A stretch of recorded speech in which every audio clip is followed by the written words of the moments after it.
Good morning, friends. Welcome back to Astrology Today. My name is Mel Rose, and I'm here to share your daily aspects. Today is Wednesday, March 30, 2022.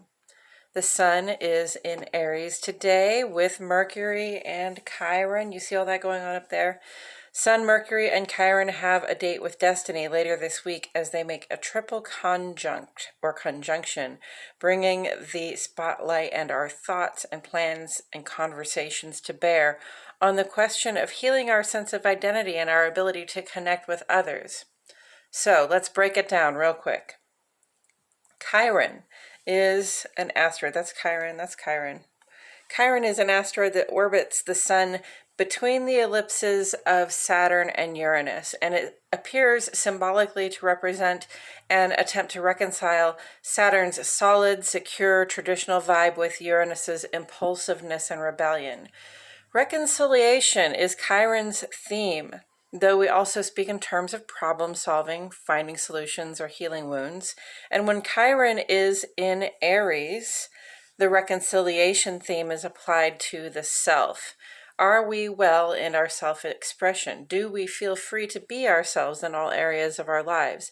Do we feel as though we fit in with our families, our peer groups, or our work groups?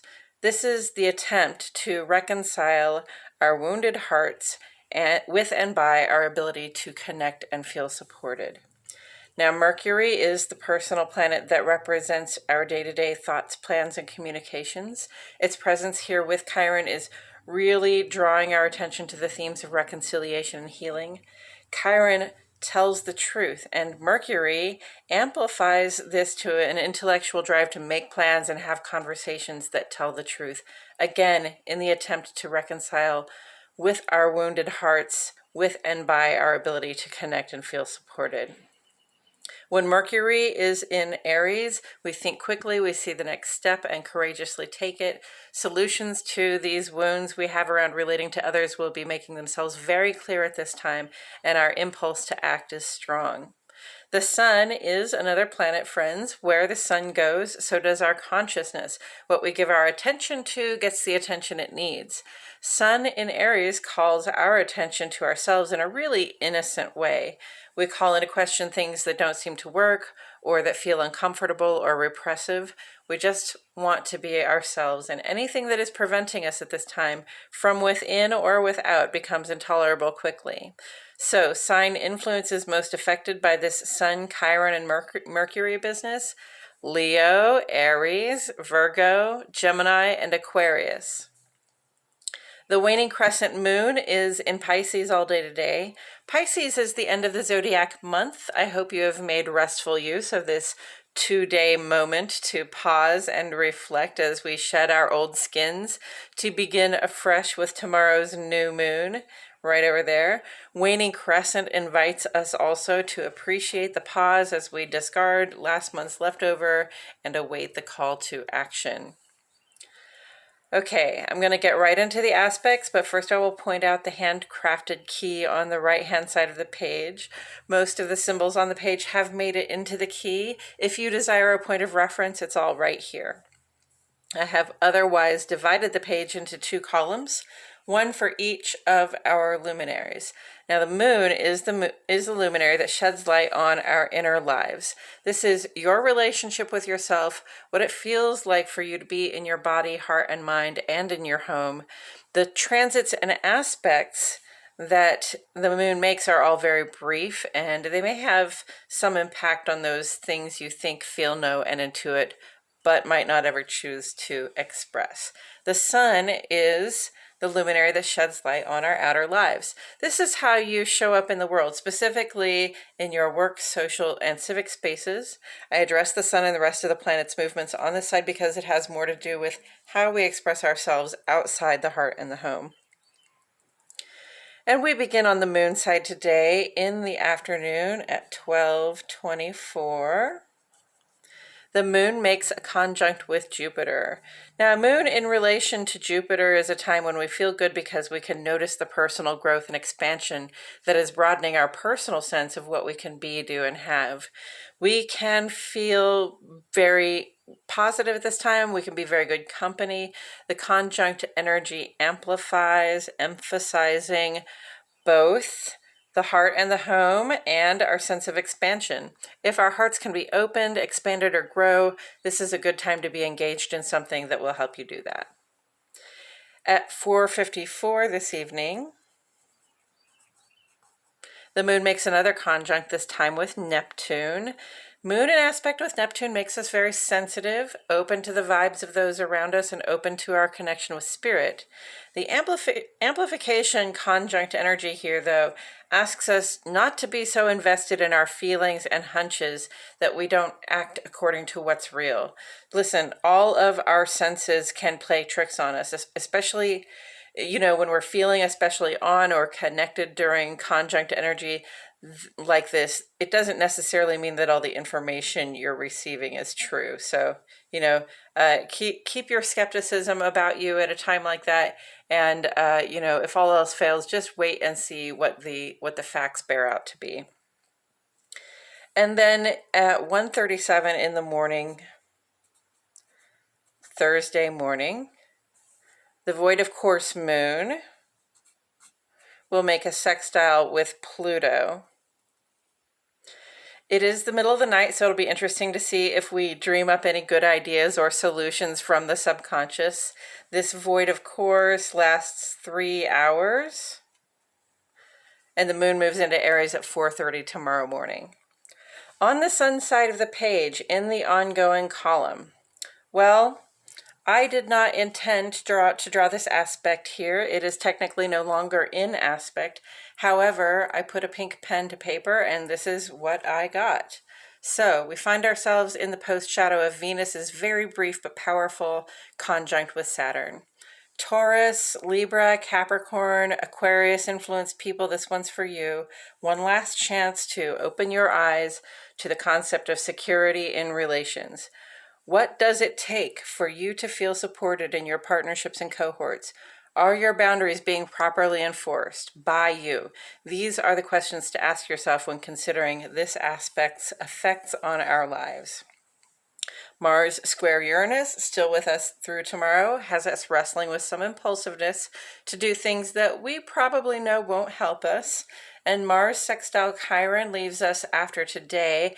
Actions we make at this time that seek to heal or reconcile our impulsiveness are likely to have good results. Coming up tomorrow, we'll have the new moon in Aries. This is the beginning of a creative cycle coupled with the beginning of a lunar month. So the fresh start vibes will be in the air, ready to work with us to set up some positive initiative-infused intentions for the coming weeks. And this Friday and Saturday, each of these 3 planets in Aries will conjunct one another. It will be a pretty spectacular show. And it brings us right back to where we began today, to the conversations and plans we need to make in light of our efforts to heal our personal sense of self-expression and belonging in the world. It's a theme in Aries, friends, so the vibe is positive, active, and gives us a strong urge to go boldly forward. Okay, so that's it for today's astrology. Thank you all so much for tuning in. Please like my video, subscribe, and click the notifications bell. I post here every day, and I wouldn't want you to miss a thing. Also, friends, I appreciate it so much when you comment to ask questions or provide encouragement. Please put a comment in the section below. I will see it and respond. Now, I'm going to take a couple of minutes to talk about tarot as it relates to astrology.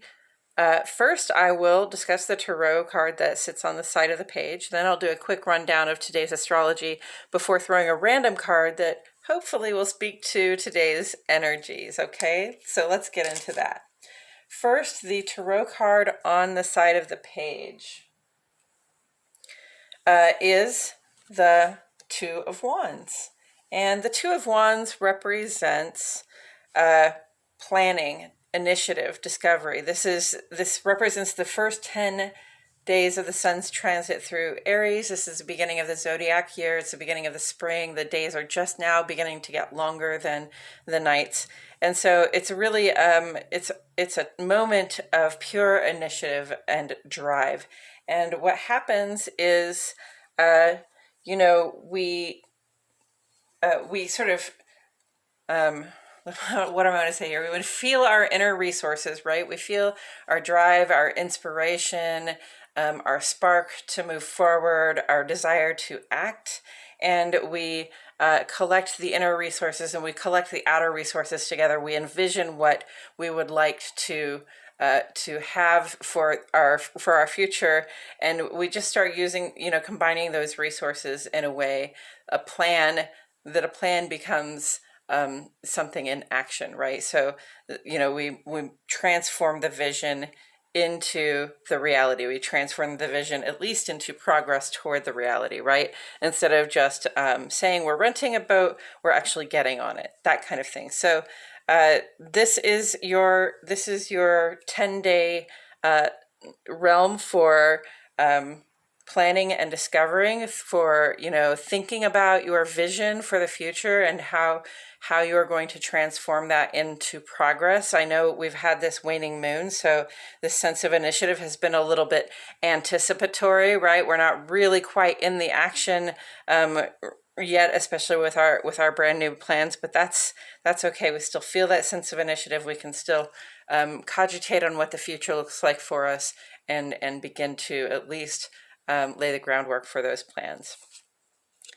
And then I'm going to shuffle my cards a little bit before I throw one. And while I'm doing that, I'm going to remind myself and the cards that the sun is in Aries with Mercury and Chiron. So we're really having these conversations and thoughts and ideas about how we can heal our sense of self-expression, how we can better express ourselves, and also how we can better feel that we belong in the groups and relationships that we're in.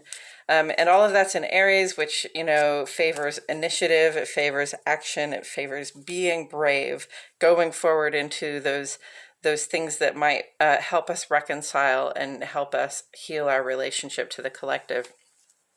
And then the waning crescent moon in Pisces, it's like a double ending, because Pisces is the end of the zodiac month, and the waning crescent, this is the last day of the waning crescent moon. So really we have shed our old skins. We have gotten rid of all the extra stuff that we don't feel we need going forward. And we just have this beautiful time to pause and reflect, to let things go. And tomorrow we will feel that call to action pretty early in the morning. Venus conjunct Saturn, making a ghostly reappearance today, asking us to remember about setting boundaries and thinking about what it is that we need to feel secure in our relationships with other people and with the work we do, and also what it takes for us to feel secure, like in regards to what we're receiving in terms of compensation, affection, and attention, that kind of stuff. Mars sextile Chiron and Mars square Uranus. I realize I got these a little bit backwards. This one's the wrestling with impulse, and this one's the reconciling impulse for good results.